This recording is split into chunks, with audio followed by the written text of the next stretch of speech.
ಇನ್ನು ಪ್ರಾಣ ಪ್ರತಿಷ್ಠಾಪನೆಗೆ ಸಂಬಂಧಪಟ್ಟ ಹಾಗಿನ ಶುಭ ಸಮಯ ಏನು ಆ ಡೀಟೇಲ್ಸ್ TV9ಗೆ ಲಭ್ಯ ಆಗಿದೆ. ಕೇವಲ 84 ಸೆಕೆಂಡ್ಗಳಲ್ಲಿ ಪ್ರಾಣ ಪ್ರತಿಷ್ಠಾಪನೆಯ ಕಾರ್ಯ ನಡಿಬೇಕಾಗಿರುತ್ತೆ. ಅಂದ್ರೆ ಪೂಜೆ ಪುನಸ್ಕಾರಗಳು ನಡೀತಾ ಇರುತ್ತೆ. ಬಟ್ ಆ ಶುಭ ಸಮಯ ಅನ್ನುವಂಥದ್ದು ನಿಗದಿಯಾಗಿರುವಂಥದ್ದು 84 ಸೆಕೆಂಡ್ಗಳು. 12 ಗಂಟೆ 29 ನಿಮಿಷದಿಂದ 12 ಗಂಟೆ 30 ನಿಮಿಷದ 32 ಸೆಕೆಂಡ್. 12 ಗಂಟೆ 29 ನಿಮಿಷಕ್ಕೆ ಶುರು ಆದರೆ 12 ಗಂಟೆ 30 ನಿಮಿಷ 32 ಸೆಕೆಂಡ್ ಇರುತ್ತೆ ಶುಭ ಸಮಯ ಅನ್ನುವಂಥದ್ದು.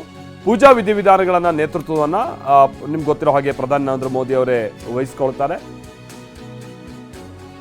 ಬಟ್ ಶುಭ ಸಮಯ ಅಂತ ಇರುವಂಥದ್ದು ಅದು 12:29ರಿಂದ 12:30, 12 ಗಂಟೆ 30 ನಿಮಿಷ 32 ಸೆಕೆಂಡ್ ಅಂತಾದ್ರೆ 84 ಸೆಕೆಂಡ್ಗಳು ಅನ್ನುವಂಥದ್ದು ಗೊತ್ತಾಗಿದೆ.